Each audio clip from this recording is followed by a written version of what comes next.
할렐루야. 이 시간에도 또 하나님께서 저희를 불러주시고 큰 은혜로 예배해 주신 줄 믿습니다. 우리 시간 우리 오산교회 또 귀한 찬양팀들께서 새벽도 저녁도 늘 뜨겁게 찬양팀이 많은가 봅니다. 시간 다른 분들이 다 엄청 부럽습니다. 야, 6팀이나 되면 한 팀은 못했겠네요. 아이고나. 그 찬양팀이 늘 다른 얼굴들로 열심히 찬양해 주셔서 너무 좋았고요. 또 부러웠습니다. 오늘 찬양대도 귀한 찬양대가 오늘 연합 찬양대인가요? 어쩐지 얼굴이 섞였더라. 뵀던 분들이 또 앉아서 연합분이다 싶었습니다. 어쩐지 많이 제일 잘했습니다. 그래서 오늘 감사합니다. 시간 제가 여러분들을 통해서 많은 도전과 은혜를 받습니다. 또 우리 박 목사님, 제가 또 저를 불러주셔서 귀한 믿음의 교제를 나눌 수 있게 된 게 저에게 너무나도 큰 은혜입니다. 참 박 목사님은 매력이 많으신 분인 것 같습니다. 제가 작년 이후로 박 목사님을 추앙하기 시작했습니다. 제가 딴 데 가면 다 얘기합니다. 혹시 오산 장로교회라고 아니냐고. 거기 숨은 영적 고수가 있다고.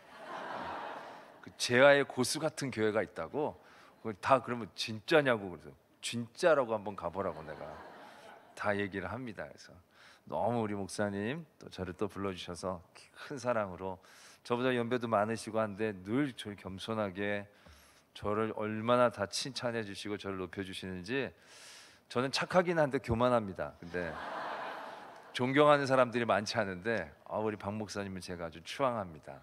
여러분들 참 좋은 목사님과 아름다운 믿음의 생활을 하고 있다라는 생각을 갖고요. 참 여러분들 복 받았다 생각을 합니다. 그리고 많이 부럽습니다.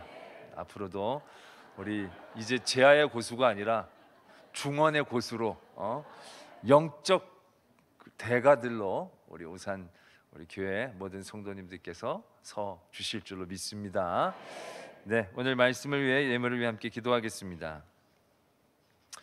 사랑과 은혜 하나님 아버지, 귀한 시간 허락하여 주셔서 주의 말씀을 듣고 하나님의 마음을 알아가게 하심 감사합니다. 참 모이기 힘든 이 시기 가운데 하나님께서 이렇게 많이 모일 수 있도록 그 마음의 중심 하나하나 붙잡아 주신 줄 믿습니다. 지금까지 지켜주신 은혜로 앞으로도 늘 함께하여 주셔서 하나님의 말씀을 늘 기뻐하며 말씀 따라 살려고 도전하게 하시는 귀한 은혜가 있게 하여 주실 때 하나님의 말씀이 진정 우리들에게 삶의 이유가 되고 힘이 되고 방향이 되게 하여 주시옵소서. 이 시간도 온전히 성령으로 인도하여 주시옵소서. 또 예물을 시간 드립니다. 하나님의 은혜를 고백하며 감사함으로 나온 손길을 붙잡아 주시고 더 풍성케 하여 주시옵소서. 믿사오며 예수 그리스도의 이름으로 기도드립니다. 아멘. 이스라엘 민족이 이제 가나안 땅으로 한 발자국 가까이 나가게 됩니다. 그 가운데에 전쟁도 치르게 됩니다. 바산이란 나라랑 시온이란 나라, 결코 약하지 않은 나라. 근데 그 나라들이 이스라엘의 길을 막아서다가 전쟁이 일어나고 전쟁 가운데 하나님이 그들을 붙이십니다. 그래서 이스라엘 민족이 아주 큰 승리를 거두며 요단강 동편을 향해서 나가게 되어집니다. 그러면서 모압 땅을 지나게 됩니다. 모압 왕이 이렇게 보니까 이제 안 될 것 같은 거예요. 왜냐하면 자기보다도 강했던 나라들이 이스라엘 앞에 그렇게 큰 패배를 당하는 걸 보고 이 모압이 정면으로 승부하면 안 되겠다는 생각을 가진 것 같아요. 그 지난번에도 제가 한번 말씀을 드린 적이 있었는데 발람이라는 선지자를 이용해서 저주를 하려고 하죠. 근데 그것마저도 실패로 돌아가게 됩니다. 그러고 난 다음에 이 모압 왕이 썼던 전술이 뭐냐면 유화 정책이었다는 겁니다. 오늘 우리가 읽지는 않았지만 앞에 말씀에 보면 25장 처음에 이렇게 시작이 됩니다. 이스라엘이 시딤에 머물러 있는데 그 백성이 모압 여자들과 음행하기를 시작하니라. 그 여자들이 자기 신들에게 제사할 때 이스라엘 백성을 청함해 백성이 먹고 그들의 신들에게 절했다. 이렇게 적고 있습니다. 여러분, 이스라엘 민족은요, 근 470여 년 동안 이런 대접을 받아본 적이 없습니다. 이스라엘 민족은 언제나 무시당했고 멸시당했고 공격당했습니다. 늘 그들을 쌍심지를 키고 바라보며 그들에게 다가왔던 그런 경험들만 했던 사람들이 이스라엘 민족이에요. 우리 조용히 지나가게만 해달라고, 아무것도 건드리지 않겠다고, 만약 건드리면 다 지불하겠다라고 말했음에도 불구하고 사람들은 군대를 일으키고 그들의 앞을 가로막았던 일들이 그들의 경험의 전부였다는 겁니다. 그들을 친근하게 대해줬던 민족은 하나도 없었습니다. 그들에게 호의적으로 당했던 사람들도 아무도 없었습니다. 다 멸시하고 천대하고 공격하고 그들을 괴롭혔던 그런 경험들만 근 500년 가까이 했던 민족입니다. 그런데 모압 땅에 왔더니 아가씨들이 찾아오는 거예요. 그들에게 이렇게 얘기하는 거예요. 와보시라고. 우리 장막에 와보시라고.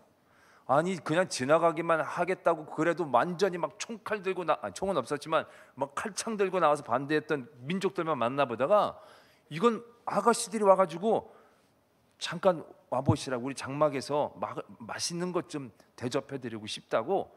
이러니 이게 꿈인가 생신가? 분명히 마음이 들었겠죠. 그 처음에는 이거 뭐 이런 걸 해본 적이 없으니까 뭐 쭈뼛쭈뼛했을 때 오빠 왜 이래 막 이러면서 끌고 가면 오빠 그러면 게임 끝 아니겠습니까? 그때부터 이게 무슨 이게 천사의 소리인가 싶었겠죠. 그런 호의를 당해본 적이 없었던 이스라엘 민족이 이 여인들이 찾아와서 청하고 그들의 장막까지 이끌고 가서 음식을 대접하는 거예요. 어제도 말씀을 드렸지만 그들이 여태까지 먹었던 건 아침에도 만나, 점심에도 만나, 저녁에도 만난데 이 사람들은 생전 처음 보는 걸 내놓는 거예요. 뭐 밀전병을 붙였던지 뭘 했던지 생전 처음 보는 음식을 대접하면서 뭐 옆에서 살랑살랑거리면서 막 이러다가 갑자기는 이렇게 세워가지고 막 이러면서 춤추고 춤추다가 한 번씩 엎어지면서 이거 뭔가 싶어서 절하면 그게 이제 우상, 이게 절하는 이 우상이 뭔지도 모르고 그냥 아가씨들이 절하고 그냥 엎어치니까 같이 아마 다 이랬을 거예요. 그런데 하나님은 그걸 음행으로 보신 거죠. 우상 숭배라고 보시는 거예요. 그래서 어떻게 하시느냐? 하나님이 진노하세요. 병을 내리십니다. 병으로 죽은 사람이 24,000명이나 되는 거예요. 그리고 수령들을 목매다 달게 했어요. 거기에 끌려갔던, 거기에 휩쓸렸던 그런 수령들을 목매다라 달게 했어요. 그랬더니 그 진의 분위기가 어떻겠습니까? 완전히 내려앉았죠. 그래서 많은 이스라엘 민족들이 회막을 향해서 울었다라고 적고 있는 거예요. 왜냐하면 24,000명이 죽으면요, 거기 연관된 사람 가족 하면요 거의 10만, 20만, 30만 유가족들이 몇십만이 되어지는 걸 의미하는 거예요. 그러니까 그 민족 전체가 정말로 큰 슬픔 가운데 빠질 수밖에 없었다는 거죠. 근데 그때 놀라운 사건 하나가 벌어집니다. 어떤 사건이냐면 시므리라고 족장급 되는 사람이 모압 여인을 데리고 그 회중 앞을 지나가 자기 장막으로 들어가 버립니다. 여러분 생각해 보세요. 지금 분위기 살벌해요. 수령들이 목매달아 달아 죽고 병들어 사람들은 죽어요. 왜? 이 이방 여인들과 우상 숭배를 하는 것에 대한 징계가 내려진 거예요. 완전 초상집이 되는 거예요. 그런데 이 족장급 되는 시므리라는 사람이 어떻게 모압 여인을 데리고 자기 장막으로 쏙 들어갈 수 있겠어요? 이게 이 사람이 사회적인 인지가 이렇게 떨어지지 않고서 그게 가능하지 않는 사건이 일어난다라는 겁니다. 이게 가능할 수 있으려면요 딱 한 가지 방법밖에 없어요. 그게 바로 뭐냐? 사랑이에요. 사랑. 시므리가 모압 장막 가서 막 노는데 고스비란 여인이 너무 마음에 드는 거예요. 하나님이 내게 주신 단짝이다. 깨달음이 생겼겠죠. 그래서 여기서 노는 것만이 아니다. 이제 가족들한테 인사를 시켜야겠다. 그러면서 아마 데리고 나왔을 거예요. 그러다 회중들이 막 우는데 거길 지나갈 수 있는 건 나쁜 짓 하고 막 음행하려고 그랬던 게 아니라 이거 사랑이에요. 나 이 여자 진짜 사랑해요. 데리고 와서 살려고 데리고 온 거예요. 뭐 이런 생각이 없으면 그렇게 과감하게 행동하기가 쉽지 않겠다라는 생각이 드는 거죠. 이스라엘 민족이 가나안 땅에 들어가기 직전에 만난 가장 치명적인 유혹과 시험을 오늘 우리는 바라보게 됩니다. 그건 사랑이라는 이름을 가진 우리 주변의 여러 가지 상황이겠다라는 생각을 해보게 됩니다. 모압이 원래는 이스라엘 민족을 멸망시키고 싶어 했어요. 죽이고 싶어 했어요. 근데 자기 힘으로 그럴 수 없으니까 그 다음에 그들이 택한 정책이 유화 정책이에요. 그 여인들을 불러서 그들을 초청해서 품고 사랑하는 척하게 해주는 거예요. 근데 이스라엘 민족들은 그런 경험이 없었잖아요. 사랑이라고 생각하는 거예요. 사랑이 죄인가요? 사랑이 죄가 될 수 있다는 거예요. 우리는 경계해야 된다는 것이죠. 지금 우리가 사는 시대도 똑같아요. 우리가 사는 시대도요, 많은 믿음의 핍박, 환난, 문제들 여러 가지 그런 일들이 있었어요. 근데 그런 문제들은 잘 이겨냈어요. 그런 가운데 더 기도하고 하나님 앞에 붙잡혀 우리가 나아갈 수 있었어요. 근데 세상이 이제 힘으로 안 되겠다 싶은 거죠. 그래서 우리에게 다가오는 그 다음에 가장 치명적인 공격이 어떠한 공격이겠느냐는 거예요. 그건 우리를 다정한 음성으로 부르는 그 음성이 될 거예요. 우리를 따뜻하게 맞이해주는 그 표정이 될 거예요. 그리고 우리에게 맛있는 걸 먹여주며 기뻐하는 자리에 이끌어가는 그러한 모습이 될 것이다. 아니 그렇게 되고 있다는 사실에 대해서 우리가 경각심을 가져야 한다라는 겁니다. 성경에서 제일 힘이 셌던 사람이 삼손입니다. 삼손의 힘은 제한이 없는 힘이었어요. 나귀 턱뼈로 1000명을 때려잡은 거예요. 턱뼈로, 무기도 아니고 칼날이 없는 뭉툭한 걸로 1000명을 때려잡으려면요, 우리가 가만히 있는 사람 1000명을 때려도 힘이 빠질 거예요. 팔이 빠질 거예요. 그런데 달려드는 적 1000명을 때려잡은 거예요. 엄청난 힘이죠. 또 그가 가사성에 있다는 얘기를 듣고 포위를 했더니 성문만이 아니라 성문 그 틀째 뽑아가지고 그냥 뽑아놓고 나온 게 아니라 산 꼭대기까지 그걸 짊어지고 가는 거예요. 힘이 남아 넘치는 거죠. 완전히 제압을 하는 거예요. 블레셋은 당시 가장 강력한 철기 문화를 갖고 있었던 민족이에요. 그러나 삼손 하나를 건드리지 못해요. 삼손 하나를 어찌하지를 못하는 거예요. 근데 어떤 일들이 벌어집니까? 삼손에게 이런 일이 벌어집니다. 어떤 일이냐? 삼손이 그렉 골짜기에 사는 드릴라를 사랑하니라. 좋아했다, 빠졌다, 홀렸다 아니라 사랑했다라고 적고 있는 거예요. 처음에 드릴라도 삼손이 좋았겠죠. 근데 블레셋 사람들이 은 1100개를 갖고 와서 삼손의 힘의 비밀을 알려달라고 돈으로 회유하죠. 드릴라는 완전히 넘어가 버립니다. 그의 사랑은 그가 멋지고 힘이 있어서 사랑을 시작했겠지만 결국 진실된 사랑은 아니었다는 얘기죠. 돈에 넘어갑니다. 그리고 나서 삼손에게 묻죠. 당신의 힘의 근원이 뭐냐고. 그때 삼손이 대강 둘러서 얘기합니다. 근데 이 여인이 그가 얘기한 거 무슨 이렇게 밧줄로 묶으면 나는 힘이 빠진다. 근데 그걸 묶어 버리는 거예요, 진짜로. 그래서 블레셋 사람이 왔다 그럴 때 삼손이 그냥 불탄 줄처럼 확 끊어 버리니까 그 다음에 이 여인이 뭐라고 합니까? 나를 사랑하지 않는 거지. 왜 거짓말을 하냐고 난리를 치는 거죠. 그랬더니 또 두 번째로 얘기를 해줍니다. 두 번째 얘기한 것도 똑같이 또 행동을 하는 거예요. 와, 그 정도 되면 이성이 있으면 깨닫게 되지 않아야 됩니까? 이거 이 여자 뭔가 수상하다. 말을 했더니 이거 똑같이 하네. 근데 그게 아니에요. 자꾸 나를 사랑하지 않는 거죠. 그랬더니 비슷하게 해주면 내 머리카락 7가닥을 배틀에 짜가지고 하면 내가 힘이 빠질 거라고. 여러분 배틀 여러분들 잘 모르시겠지만 머리카락 7개를 배틀에다 짜려면요 사람 안 깨우는 게 쉽지 않을 거예요. 그거 되게 손틈이 많이 가는 일일 거예요. 그걸 다 하는 거예요. 이거는 작정했다는 뜻 아니겠어요?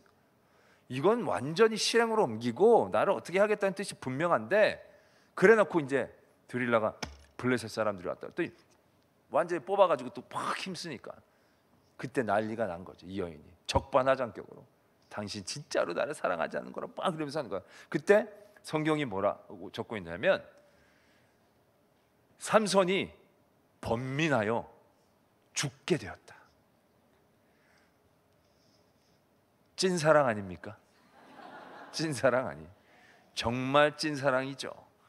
어떻게 그럴 수가 있어요? 3번이나 똑같이 행동했는데 아예 적반하장격으로 거짓말했다고 몰아세우니까 삼손이 오히려 그게 미안하고 고민이 돼서 죽을 정도로 삼손은 진짜로 드릴라를 사랑한 거예요. 그런데 우리가 삼손을 로맨티스트로 기억합니까? 아니다라는 얘기죠. 왜요? 드릴라가 삼손을 향한 사랑은 진정한 사랑이 아니니까. 딱 그의 유익과 이익을 쫓아가는 사랑이니까. 그 사랑을 바라보고 진짜 사랑을 했던 삼손은 어리석은 자가 되어버리고 마는 겁니다. 가장 강력한 힘을 가졌던 삼손이 무너진 건 블레셋의 칼도 블레셋의 문화도 블레셋의 무기도 아닌 사랑이라는 이름이었다라는 얘기죠. 성경에서 제일 지혜로운 사람을 들라고 한다면 솔로몬을 들 수 있을 겁니다. 솔로몬은 정말로 탁월한 지혜였습니다. 뭐 하나만 아는 게 아니라요. 우리나라도 보면 세종대왕이 한글만 창제하는 게 아니라 뭐 농업, 뭐 여러 그 동식물에 대한 요가 이런 것도 각 방면으로 관심이 머리가 좋으니까 그런 것들을 다 이제 세종대왕이 만들지 않습니까? 솔로몬도 거의 같습니다. 솔로몬도 뭐 재판만 잘하는 게 아니라 그런 각종 학술 이런 것에 굉장한 집대성들을 많이 했다라는 거죠. 그만큼 똑똑했습니다. 전 세계에서 솔로몬의 지혜를 듣고자 몰려올 정도예요. 시바라는 여왕은 말할 수 없이 많은 재물을 가지고 그 지혜의 소리를 듣기 위해서 올 정도로 지혜로웠어요. 근데 솔로몬이 왜 무너졌겠습니까? 성경이 이렇게 적고 있어요. 솔로몬이 바로의 딸 공주와 여러 이방의 여인들을 사랑했다. 그래서 솔로몬의 후궁은 700이고 첩이 300명이라고 얘기합니다. 그렇게 지혜로운 사람이 후궁이 700이고 첩이 300명이면 전도 대상자가 1000명 되는 거 아니겠습니까? 하나님이 그런 은혜를 주셔서 아내와 첩을 딱 거느리고 그 지혜로 성경을 가르치고 말씀을 가르치고 믿음을 가르치고 그래야 되지 않겠습니까? 그런데 사랑이라는 이름은 만만치 않았습니다. 오히려 그 여인들이 솔로몬의 마음을 뺏어가기 시작한 겁니다. 그렇게 지혜로운 사람이었는데, 그렇게 하나님의 뜻에 대해서 잘 알던 사람인데, 그렇게 하나님 앞에 내가 어리고 나약하니 하나님이 맡겨주신 많은 백성들을 잘 재판할 수 있는 지혜를 달라고 그렇게 하나님 앞에 1000번제로 드렸던 솔로몬인데 그 지혜가 뭘로 무너졌습니까? 다른 큰 지혜로 무너진 게 아니에요. 사랑이라는 아름다운 이름으로 무너졌다는 사실에 대해서 우리는 경계해야 한다라는 것입니다. 오늘 이스라엘 민족이 정말로 온갖 공격과 여러 환난들, 척박한 토양들을 물리치고 이제 가나안 땅으로 승승장구하면서 진격합니다. 그러다 엄청난 함정에 빠졌습니다. 이게 뭡니까? 강한 민족의 공격입니까? 아니라는 얘기예요. 사랑이라는 이름의 따뜻함, 사랑이라는 이름의 즐거움, 사랑이라는 이름의 환대, 이것이 얼마나 치명적이다라는 것을 우리는 분명히 깨달아야 한다는 얘기죠. 우리의 삶의 자리에서도 지금 여러분들이 사랑하는 그 어떤 것, 제가 어제도 말씀을 잠깐 드렸지만 우리가 사랑할 만한 것들이 너무너무 많이 생기는 이런 시대에 살고 있어요. 우리를 즐겁게 해주는 너무 아름다운 이름의 것들이 세상에 많아요. 우리는 이것이 하나님이 내게 준 은혜다라고 생각하며 그 일들을 하게 되지만 결국 그걸 하나님을 사랑하는 것이 아니다라고 한다면 이 세상의 사랑이라고 내게 오는 모든 이름은 굉장히 경계해야 될 이름이다라는 것을 깨달아야 한다는 것입니다. 우리는 남편을 사랑한다, 아내를 사랑한다, 자녀를 사랑한다는 것도 마찬가지예요. 자녀를 사랑하는 사랑이 뭐가 나쁠 게 있느냐, 가장 아름답고 숭고한 이름이라고 생각하지만 자녀를 사랑하는 사랑이라는 이름의 유혹이 우리를 얼마나 편협스럽고 병들게 하는지. 우리는 주변에서 내 자식의 일들은 모르지만 남의 자식 엄마 보면 다 나오잖아요. 그 편협되고 그 편집증적인 사랑의 이름이 얼마나 사람들을 온전하게 하지 못하는지. 교회 하나님 앞에 나온 이 믿음의 자리에서 우리의 믿음의 발걸음들을 지금 붙잡는 건 뭐냐는 거예요. 고난입니까? 여러 문제입니까? 환란입니까? 누가 교회 가면 여러분들을 때립니까? 교회 가면 머리를 자릅니까? 교회 가면 돈을 뺏습니까? 아니에요. 요즘 우리의 발걸음을 잡는 건 사랑이란 이름의 따뜻함, 즐거움이 될 때가 많아요. 저는 예전에는 명절 때만 기분이 안 좋았습니다. 근데 요즘은 연휴 때도 기분이 안 좋습니다. 요즘은 매주 주말마다 기분이 안 좋아지려고 합니다. 무슨 얘기인지 아십니까? 명절이 되면 교인들이 듬성듬성 빠집니다. 명절은 오케이, 그래 1년에 한두 번 설날과 추석에 가족들과 함께 예배드리고 고향교회도 드리고 오케이, 좋다 이거예요. 그런데 요즘은 그 뭐 이런 거 대체휴일 이런 거 해가지고 연휴가 엄청나잖아요. 그렇게 대체휴일이 되면요 마음이 막 조마조마해요. 그런데 이게 어느 순간부터 명절만큼 사람들이 없어지는 거예요. 코로나 이후에는 더 심해졌어요. 그러면서 이렇게 얘기를 해요. 목사님 가서 영상으로 예배를 드릴게요. 그러면서 가는 거예요. 그러면 그거 가지 못하게 할 수도 없고 가지 말라고 그럴 수도 없고 너무 억장이 무너지는데 아닌 것 같긴 아닌 것 같고 답답한 거예요. 그런데 가서 오케이 뭐 10년에 처음으로 가족끼리 여행 가서 한번 가서 영상으로 오케이 근데 그게 10년마다가 아닌 거예요. 내가 보면 갔다 오면 그 다음 연휴에 계획을 세우고 있어요. 보면 다들 다음엔 어딜 갈까를 생각하고 있는 거예요. 왜? 그게 기쁘고 즐겁고 하나님이 내게 준 위로처럼 생각이 되어지니까. 근데 아무리 생각해봐도 아닌 것 같아요. 아닌 것 같아요. 캠핑 요즘 얼마나 다들 좋아하는지 몰라요. 다들 캠핑 가서 야외에서 영상으로 예배를 잘 드린다고 얘기를 해요. 근데 내가 정말 한번 가서 보고 싶어요. 정말 영상 딱 틀어놓고 그 앞에 무릎 꿇고 예배를 드리고 나서 캠핑을 하는지. 눈에 환해. 내가 보면 야 틀어라. 그럼 틀은 다음에 야 여기 좀 끓여. 그러면서 이렇게는 아멘. 하나님이 주신 대자연을 보면서 참 아름다워라 주님의 세계는 이러면서 또 영상 보고 있다가 이게 지금 우리의 삶의 자리에서 얼마나 깊숙이 침투해오냐는 거죠. 모든 선진국들의 교회들이 쉽지 않아지는 이유가 뭡니까? 여유가 되니까 할 수 있는 게 많고 할 게 너무너무 많은 거예요. 옛날 얘기하면 죄송하지만 30년 전, 20년 전만 하더라도 주일 성수 얘기하는 거 어렵지 않았어요. 주일 성수 하셔야 됩니다. 그럼 당연히 다 주일 성수 당연한 걸로 받아들였어요. 근데 어느 순간부터요 주일 성수 얘기하기가 겁나고 미안할 때가 있어요. 왜? 다들 너무 듬성듬성 나오게 되니까. 옛날에는 갈 데가 없으니까 주일에 교회 오는 게 제일 즐겁고 교회밖에 올 데가 없고 뭐 나가봐야 돈 드니까 그 주일에 당연히 교회 오는 게 당연했어요. 근데 요즘은 보면요 여름집 겨울집 따로 있는 분들도 있어요. 여름에 더우니까 여름에 사는 집, 겨울에 추우니까 따뜻한 데 가는. 왜? 여유가 있으니까, 돈이 있으니까. 뭐 동남아 같은 데 한데 콘도 빌려서 한 달, 두 달 겨울에 있다가 여름에는 평창 같은 데 갔다가 한 달, 두 달 있다가. 이 미국이 이랬거든요. 미국에 보면 동부에 가면 겨울에 동부 사람들이 남부로 다 내려갑니다. 플로리다 같은 데 다 내려갑니다. 왜? 따뜻하니까. 여름 되면 다시 다 올라옵니다. 돈이 있으니까 세놓고 왔다 갔다 사는 겁니다.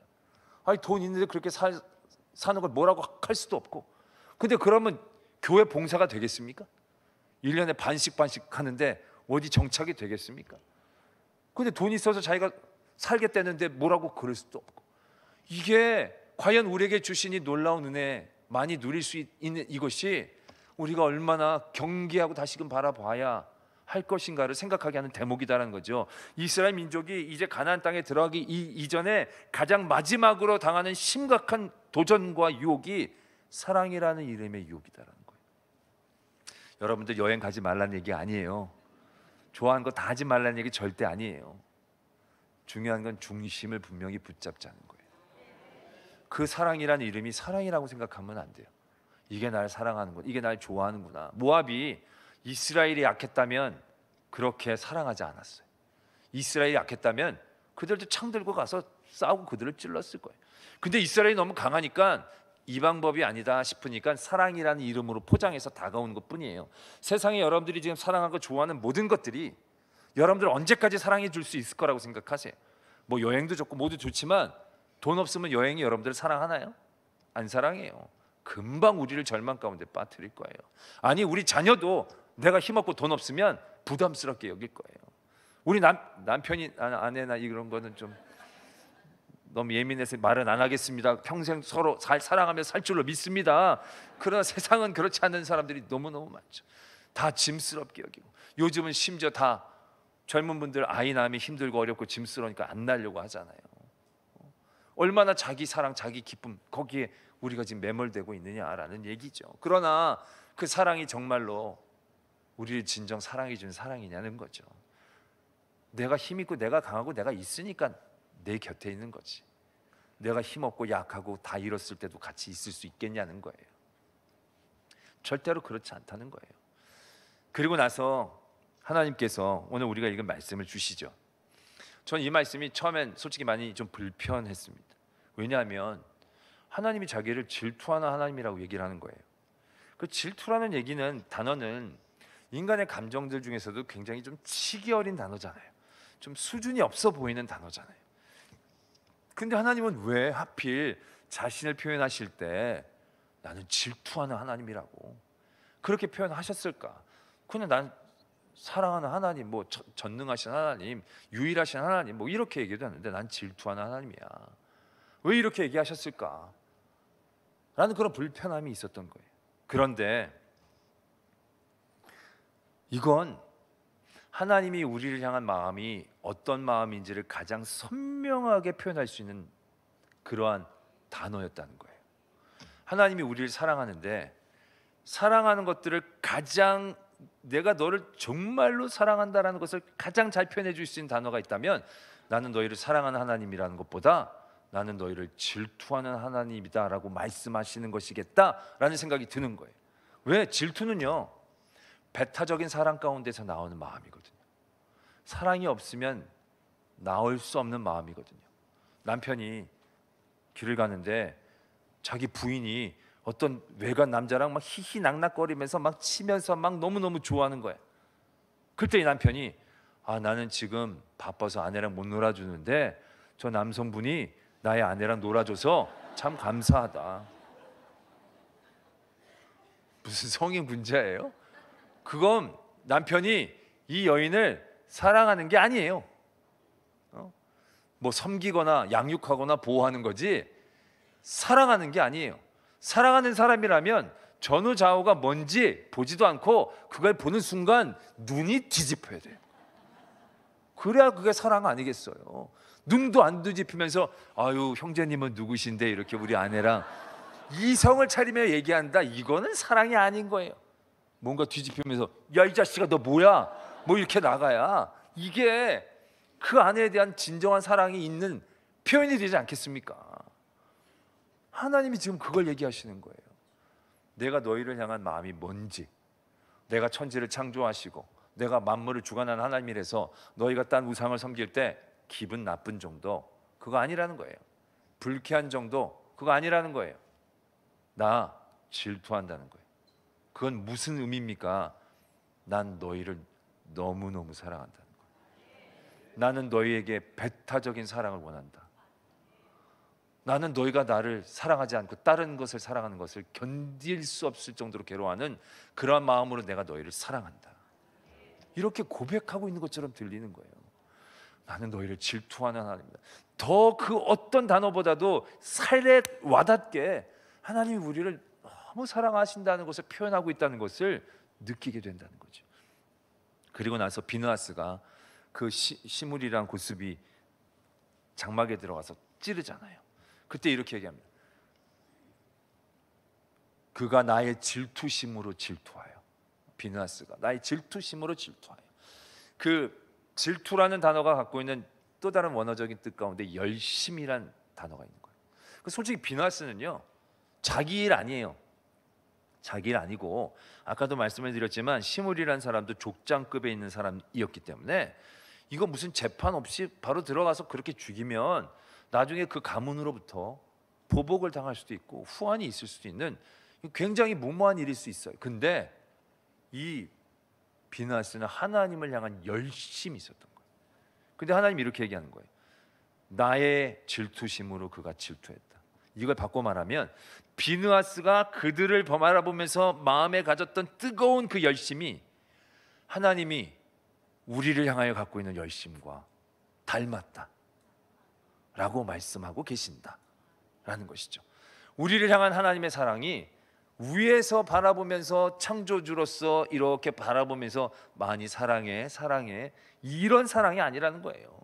정말 비느하스가 창을 들고 사랑하는 하나님을 위해서 그 사람들을 가서 찔러 죽일 그만큼으로 하나님도 우리를 사랑하고 계신다는 사랑의 표현이다라는 것을 우리가 분명히 깨달아야 한다라는 얘기죠. 때문에 우리는 하나님이 우리에게 원하는 이 배타적인 사랑에 대해서 감사하고 기뻐해야 한다는 거죠.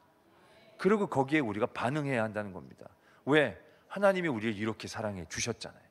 하나님이 우리를 사랑하시는 것이 전부로 사랑해 주셨잖아요. 그의 아들 예수 그리스도를 죽이시기까지 우리를 사랑했다는 그 사랑의 표현들이 우린 너무 많이 듣다 보니까 교과서적으로 듣게 되어지는데, 그게 그런 교과서적인 사랑이 아니라 그의 전부로 우리 한 사람 한 사람을 사랑하는 하나님의 진심이다라는 걸 우리는 분명히 아셔야 된다는 거죠. 질투하는 하나님이시다.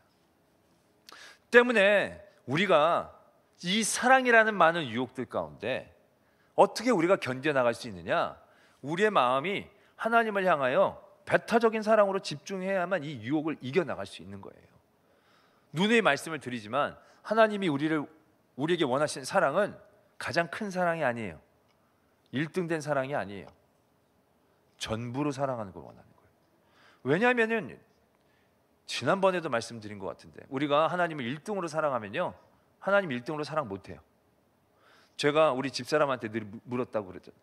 내가 몇 등이야? 그럼 나 맨날 1등이라는 거예요. 당신 1등으로 사랑해. 근데 살다 보면요 4등이에요. 내가 늘. 우리 애들이 셋이거든요. 1, 2, 3 그 다음에 내가 늘 후회. 그것도 내가 과연 사랑을 받는 건지 이용을 당하는 건지 아삼아삼할 때가 많아. 그러면 내가 화나서 또 묻죠. 이래도 내가 4등이냐고 1등이냐고. 1등이라고 1등이라고. 말만 맨날 1등이라고 하지 삶이 안 그렇지 않냐고. 그런데 집사람이 그래요. 아니 당신은 나한테 별로 원하지도 않고 당신은 나한테 늘 따뜻하게 해주니까 얘네들은 맨날 나를 보채고 해달라고 하니까 얘네들한테 물리적인 시간도 많이 가고 정성도 많이 같아 보이지만 당신이 1등이야. 마음으로 다가오질 않는 거죠. 여러분도 똑같을 거예요. 하나님 얼마나 사랑하십니까? 1등으로 사랑합니다. 등수로 얘기하자면 무조건 하나님 1등일 거예요. 그죠? 2등, 3등, 4등이 다 있어요. 그런데 하나님이 가만히 보면 하나님은 여러분들의 삶에서 등수 안에 들지를 못해요. 여러분들은 하나님을 입으로만 1등이라고 얘기하지 하나님을 1등으로 사랑하지 않아요. 자녀가, 자기의 건강이, 여러분들이 사용하는 시간의 물리적인 양을 한번 따져보세요. 하나님이 1등이라면 하루에 가장 많은 시간을 하나님께 바쳐야 맞잖아요. 여러분들이 갖고 있는 많은 물질의 가장 많은 것들이 하나님께 드려져야 맞잖아요. 내 마음의 생각의 가장 많은 부분들이 하나님을 향한 생각으로 채워져야 맞잖아요. 그런데 여러분들 하나님께 드리는 시간이 하루에 몇 등입니까? 입이 있으면 말을 해보세요. 지금에서야 계산에 들어가잖아요. 계산하지 마세요. 계산하는 순간 여러분들은 절망에 빠질 겁니다. 왜? 아침에 일어나서 새벽기도 안 나오는 분들이 대부분일 테니까. 새벽기도 안 나오면 아침에 일어나면 기도하실 거죠? 기도 아침에 일어나서 얼마나 한다고 생각하세요? 길어야 10초에서 15초일 거예요. 그리고 나서 아침 식사할 때 식사 기도한다? 식사 기도는 10초를 넘는 걸 본 적이 없어요. 자, 세 끼를 다 먹으면 30초. 자기 전에 기도 좀 오래 한다? 1분, 2분. 넘기질 않아요. 여러분 지금부터 한번 1분을 세볼까요? 지금부터 1분을 세보면요 여러분들 지겨워 죽습니다.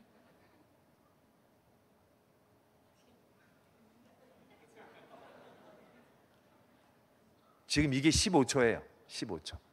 이렇게 오랜 시간, 참을 수 없는 정적이 흘렀던 이 시간들이 15초밖에 안 되는 거예요. 자, 그러면 성경을 여러분들이 하루에 얼마나 읽습니까? 5장씩 매일 읽으면 한 30분 정도? 자, 교회에 와서 헌신하고 봉사 하는 시간 일주일에 얼마나 되십니까? 자, 그러면 여러분들의 건강을 위한 시간, 자녀를 위한 시간, 물질을 위한 시간, 그런 시간보다 훨씬 많습니까? 아니라는 얘기죠. 그래서 하나님을 1등으로 사랑하면요, 우리는 사랑하지 못합니다. 그래서 마음을 다하고 뜻을 다하고 힘을 다하여 먹는 것도 주를 위해서 먹어야 됩니다. 자녀에게 먹이는 것도 하나님의 영광을 위해서 먹여야 됩니다. 내가 길을 가는 것도 하나님의 일들을 위해서 걷는 깨어있음이 있어야 된다는 거죠.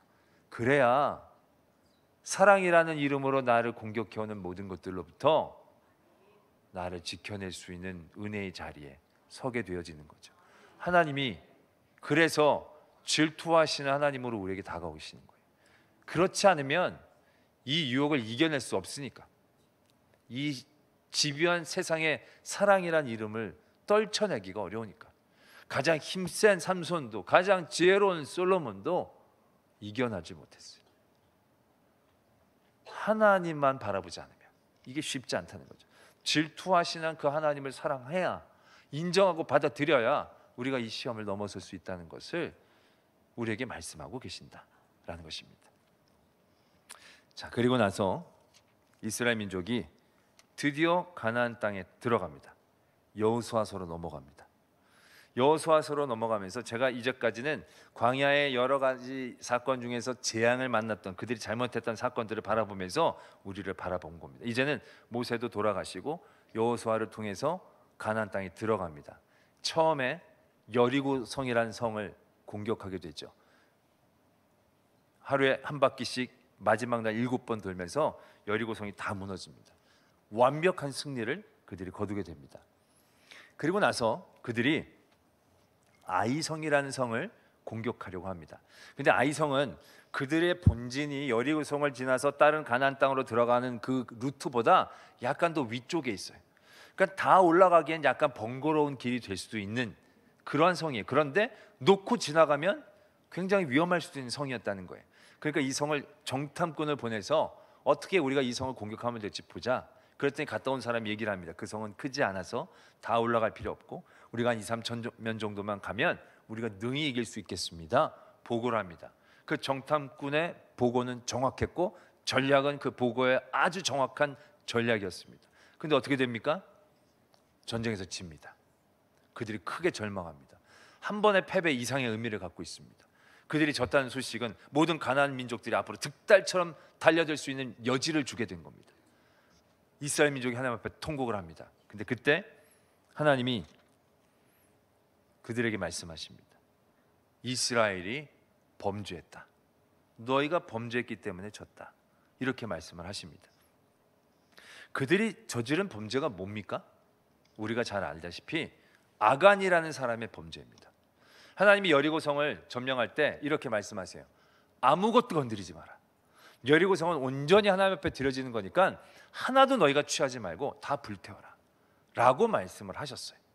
근데 그 중에 딱 한 명 아간이 외투랑 금이랑 은이랑 조금을 자기가 챙겨다가 자기 장막에다 숨겨놓은 거예요. 어떻게 그럴 수가 있나? 우리는 이런 생각을 하지만 저는 그런 생각을 해봅니다. 성적이 엄청 좋다. 성적이 엄청 좋다. 무슨 말이냐?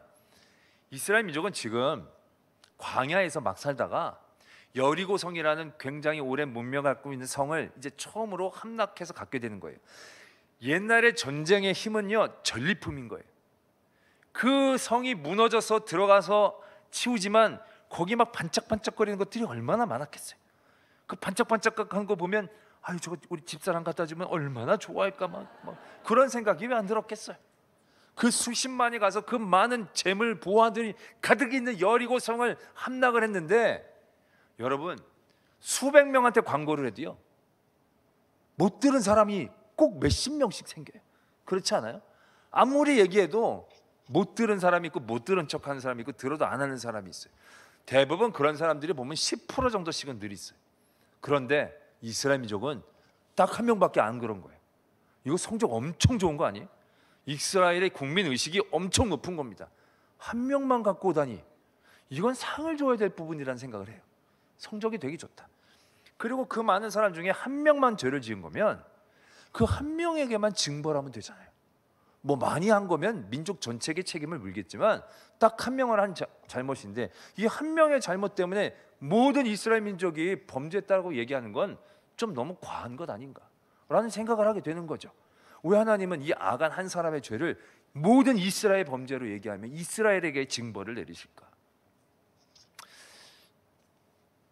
군대 가면 유격훈련이라는 훈련을 합니다. 그게 이제 힘든 훈련이라고 하는데 뭐냐면 이제 밧줄을 타고 막 로프를 하고 이렇게 막 계곡을 건너고 그런 겁니다.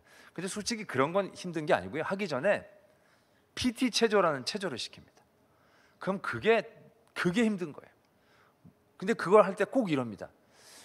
뭐 발발려뛰기 4회 몇 회? 4회 마지막 구원은 부르지 않습니다. 뭐 이렇게 하면 실시 그러면 하나 둘 셋 하나 둘 셋 둘 셋 넷이 꼭 나와요. 안 나온 적이 본 적이 없어요. 그럼 2배로 늘어납니다. 나왔어요. 8회입니다. 몇 회? 8회 마지막은 제청하지 않습니다. 실시 그러면 하나 둘 셋 넷 여섯 일곱 여덟 꼭 나와요. 왜냐하면 정신없이 하다가 힘들까 8 나와요. 그러면 그때부터 휴 이런 그 2번 늘어나면 16번 되잖아요. 그럼 막 16번 하는데 꼭 16번도 꼭 나와요. 16 나오는 거야. 그러면 막 욕이 나오기 시작한 겁니다. 아이씨 막 이마에서 막 분위기 쌀발해지는 거야. 막 나오는 거야. 32회 몇 회? 32회 마지막은 제청하지 않습니다. 실시 그럽니다. 그럼 시작하죠. 그럼 어떤 현상이 일어나냐면요 25부터 소리가 커집니다. 25, 26 이럽니다. 왜? 야 이제 끝이 다가오니까 정신 차려라. 이번에도 또 하면 64번이야. 우리 죽음이야. 하기만 해봐 죽어 막 이런 식으로 막 27, 28 막 이럽니다. 그리고 마지막 31가 되면요 절규가 나옵니다. 31 막 이럽니다. 그러고 나면 마지막 32 할 때 조용합니다. 공동체성을 함양하는 데는 기가 막힌 방법이다. 아간도 그것 때문에 그러셨나? 그런 생각을 해보게 되는 거죠. 왜 한 사람의 죄로 모든 민족에게 값을 치르게 하시느냐? 한 사람만 전쟁에서 그 다음 아이성 공격을 했는데 다 안 죽고 아간만 딱 죽게 하시면 아간이 뭔가 잘못을 했구나. 아간이 벌을 받는 거구나. 이렇게 생각하고 지나갈 수 있을 터인데 온 이스라엘의 범죄로 얘기하시는 거예요. 하나님은 죄가 갖고 있는 무서움을 우리에게 가르쳐주고 계시는 거예요. 죄는요 그 하나만으로 한 사람의 정체성을 만들어버립니다. 세상에 좋은 일들은 그런 게 없어요. 시험 한번 잘 본다고 공부 잘하는 애가 되질 않아요. 그 시험을 여러 번 잘 봐야 공부를 잘하는 애가 되는 거예요. 착한 일을 한 번 한다고 착한 사람이 되질 않아요. 착한 일들을 여러 번 할 때 저 사람은 착한 사람이란 얘기를 들어요. 근데 죄는요 착한 일 99번 했는데 죄를 한 번 지으면 사람들이 저 사람은 99가지 좋은 일을 하다가 어쩌다가 죄를 저지른 죄인 이렇게 얘기를 하지 않아요. 그냥 죄인이라고 얘기하는 거예요. 딱 하나만 저질렀는데도 죄인이라고 얘기하는 거예요. 죄는 그만큼 치명적인 능력을 갖고 있다라는 것을 우리에게 분명하게 말씀하고 계신다는 거죠. 아간도요 처음부터 나쁜 사람이라고 생각하지. 저는 이런 생각을 해봅니다. 아간이 여리고성 전투할 때는 되게 순종하면서 아무말 안 입고 다 도굴고 7번 딱 돌고 그리고 여리고성을 점령하러 나갈 때 저는 아간은 굉장히 부지런하고 열성적인 사람이지 않았을까라는 생각을 해봅니다. 왜냐하면 시넬산 외투랑 은이 200이고 금이 50인가 그래요. 부피가 적지 않아요. 그걸 따로 챙겨서 자기 장막에다 옮기려면 주변에 보는 사람이 없었어야 될 거예요. 누가 봤더라면 이거 굉장히 쉽지 않았을 거예요. 보면 그냥 지나갈 수밖에 없었겠죠. 근데 보는 사람이 없었다? 그만큼 아간은 열심히 뛰어 들어왔다거나 다른 사람이 가지 않은 곳으로 열심히 갔다거나. 그래서 그걸 딱 봤는데 주변에 봤더니 사람이 없는 거죠. 그랬더니 그냥 이렇게, 그때 누가 뭐야? 그럼 이거 아니야? 그냥 내가 뭘 그냥 이랬었는데 그런 게 없었던 거죠. 그만큼 아마 부지런했던 사람이 이제 않았을 거라는 생각을 해보게 된다는 거죠. 그러나 그가 전에 어떻게 살았는지는 중요하지 않아요. 그 뒤에 그가 얼마나 그가 솔직히 고백했는지 중요하지 않아요. 그가 저지른 죄는 그냥 그의 정체성이 되어버리는 거예요. 우리의 모든 삶의 자리에서도 죄에 대한 경각심들이 우리가 너무 무뎌질 때가 있어요. 죄는요, 우리가 굉장히 모양이라도 버려야 되는 것이라는 걸 깨달아야 한다는 겁니다. 죄는 그 사람을 바꿔요. 그 죄는 아무리 그 많은 일들을 했다 해도 희석이 되질 않아요. 우리가 정말 평생 한 번도 교통경찰한테 안 걸렸는데 너무 급해가지고 신호등 딱 위반했어요. 교통경찰을 잡았어요. 면허증 주십시오. 그랬더니 제가요, 면허증 운전한 지 20년인데요 한 번도 안 걸렸어요. 한 번도 어긴 적이 없어요. 근데 지금 너무 바빠서 제가 그냥 지나쳤어요. 그러면 이 교통경찰분이 어머머머머, 그러셨어요. 근데 몰라 뵀네. 20년 동안 한 번, 너무 훌륭하신 분인데. 그리고 가게 하나요? 아닙니다. 아유, 그러셨어요? 네, 면허증 주세요. 그러면서 그 전에 아무리 잘해도 죄 하나를 희석할 수가 없어요. 아무리 선한 일 많이 해도 죄 한 번 저지르는 게 그 이전에 여러 가지 정상 참작이 되는 게 가능하지가 않는다. 죄는 그만큼 무섭고 두려운 것이다라는 얘기죠. 그렇다면 그들이 아이성을 점령하기 전에 무엇을 먼저 해야 했는지가 분명해집니다. 그들이 여리고 성의 전투를 이기고 나서 아이성을 쳐들어가기 전에 아이성에 정탐꾼을 보내는 게 먼저가 아니고 백성들을 모아놓고 이런 과정이 필요했다는 거죠. 여리고성 전투에서 우리가 이겼습니다. 그런데 하나님이 아무것도 가지고 오지 말라고 그랬는데 혹시 우리 가운데 실수라도 가지고 온 사람이 있습니까? 그렇다라고 한다면 지금이라도 내어 놓아야 합니다. 앞으로 공격할 아이성을 바라보는 게 아니라 여리고성 전쟁을 마치고 냈던 그들을 바라보는 단계가 필요했다는 얘기죠. 그때 아간이 내어놓았으면, 아니 그때 아간이 그래도 안 내어놓았더라고 한다면 그건 아간 개인의 죄가 되어 버렸을 것입니다.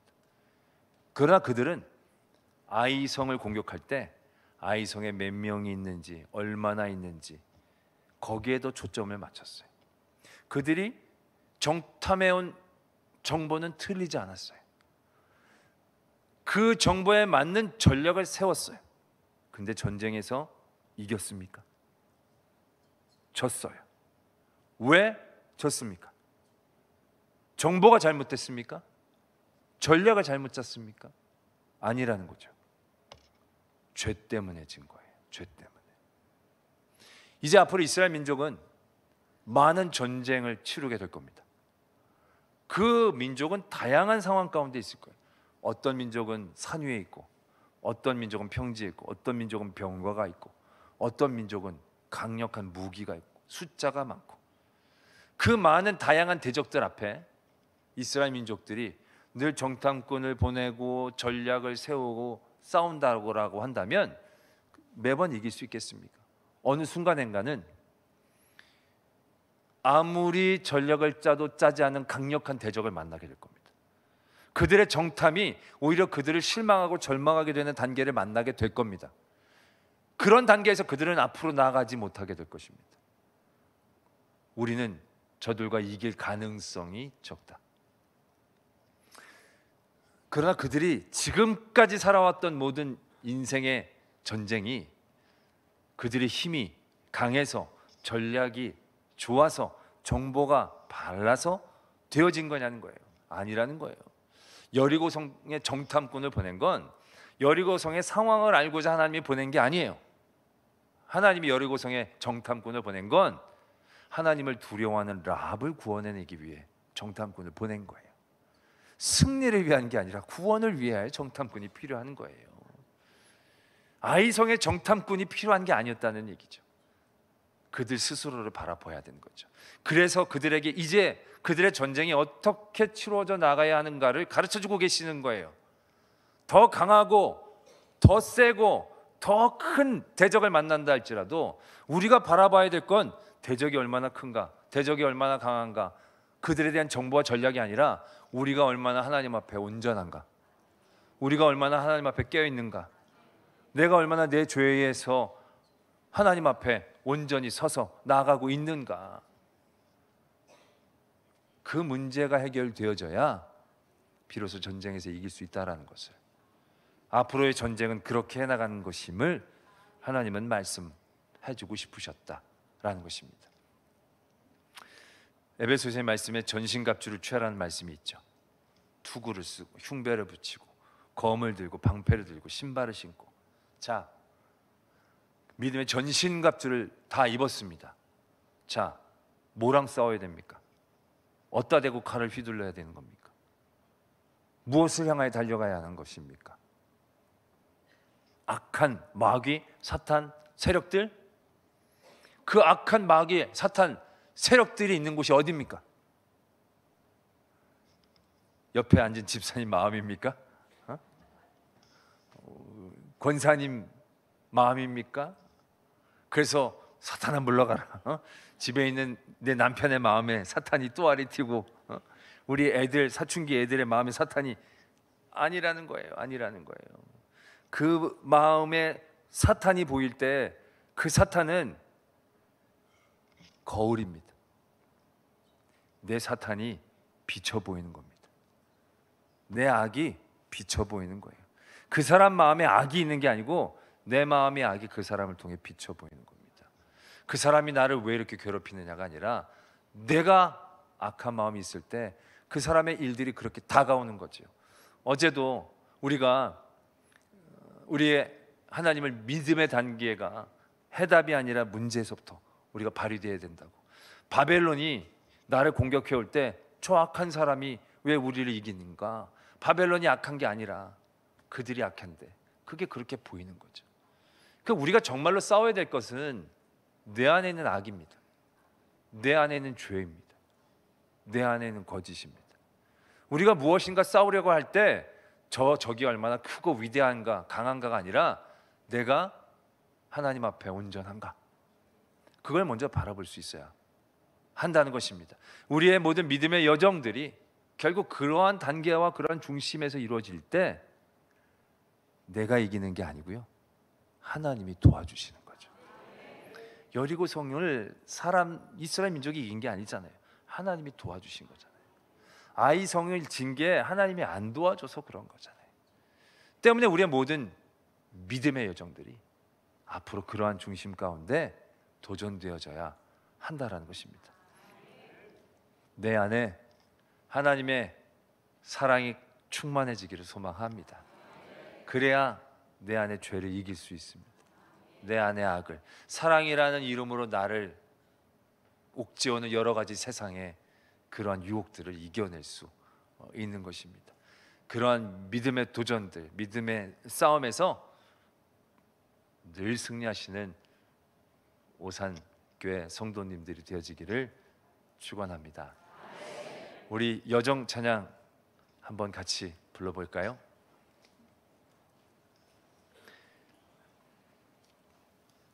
지금까지 지켜주신 은혜를 감사히 여기며 그 은혜를 신뢰함으로 우리 한 걸음 한 걸음 내딛고 나가기를 도전합니다.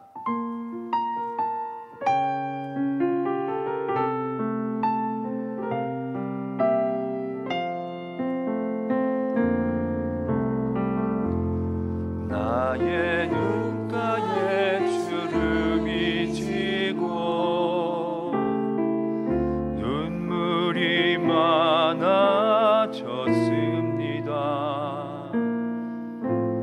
잠시 눈 감고 뜬 것 같은데 어느새 여기 있습니다. 가슴 아픈 날도 많았었고 기쁜 날도 있었습니다. 짧은 여정을 뒤돌아보니 하나님의 은혜입니다. 지금까지 나의 여정은 모두 하나님의 은혜라.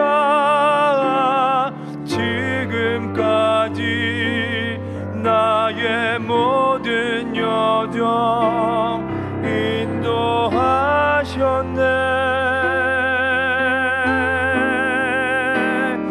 나의 남은 모든 여정은 모두 하나님께 맡기리라. 나의 모든 삶 마치는 날까지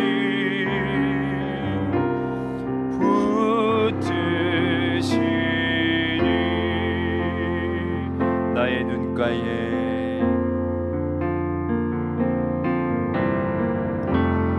나의 눈가에 주름이 지고 눈물이 많아졌습니다.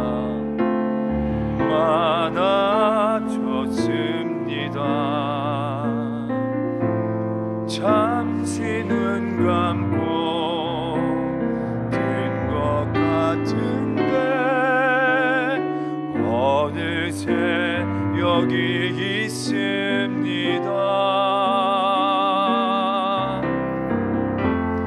가슴 아픈 날도 많았었고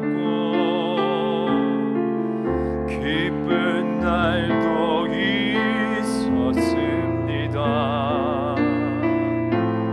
짧은 여정을 뒤돌아보니 하나님의 은혜입니다. 지금까지 나의 여정은 모두 하나님의 은혜라. 지금까지 나의 모든 여정 인도하셨네. 나의 남은 모든 여정은 모두 하나님께 맡기리라. 나의 모든 삶 마치는 날까지 붙드시. 지금까지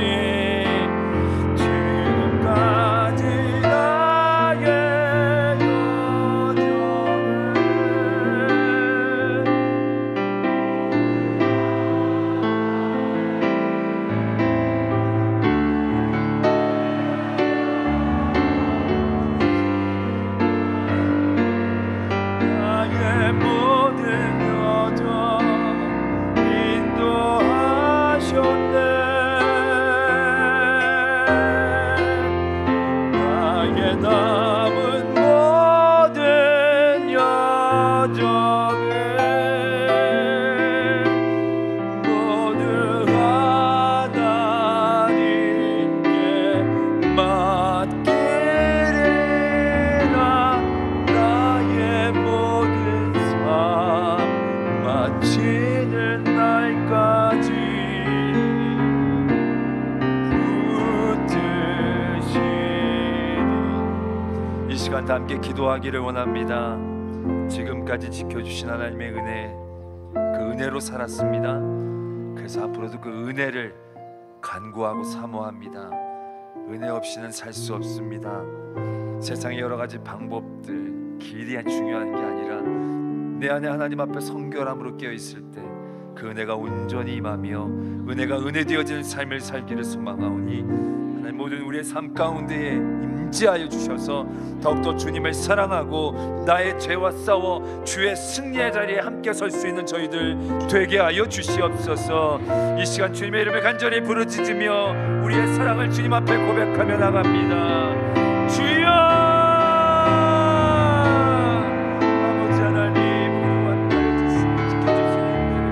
아버지 하나님 감사하며 삼아 지금까지 달려온 모든 인생의 여정 가운데 온전히 하나님께서 지켜주시고 인도하여 주시고 역사해 주셨습니다. 아버지 그 은혜를 다시 붙잡고 사모합니다. 하나님 더욱더 사랑하는 사랑의 자리로 나아갈 때에 하나님 우리 모든 삶의 자리 악한 것들 하지 못하게 하여 주시옵소서. 나의 죄와 싸우게 하여 주시옵소서. 아간의 욕심으로부터 저를 붙잡아 주시고 온전한 하나님의 승리의 자리에 그 승리의 싸움에 나갈 수 있는 저희들 다 되게 하여 주시옵소서. 주여 오늘도 우리와 함께 하여 주시옵소서. 내일도 우리와 함께 하여 주시고 나의 가정과 나의 자녀 위에 우리 교회 위에 함께 하여 주실 줄 믿습니다. 하나님께서 그 역사심으로 우리와 함께 도와주시고 하나님 우리와 함께 동행하심으로 주의 승리가 우리의 승리가 되어짐을 보게 하여 주시고 우리 오산교회 모든 성도들 더욱더 광야의 이 믿음의 여정들 더욱더 주님과 동행함으로 하나님 앞에 나가는 저희들 되게 하여 주시옵소서. 아버지 하나님 붙잡아 주시고 더욱더 큰 은혜와 은총으로 채워주시옵소서. 아버지 하나님 인자하시고 아버지 지금까지 함께하여 주셨듯이 저들과 늘 동행하여 주시옵소서. 주여 믿습니다. 주여 함께하여 주시옵소서. 지금까지 나의 여정을 모두가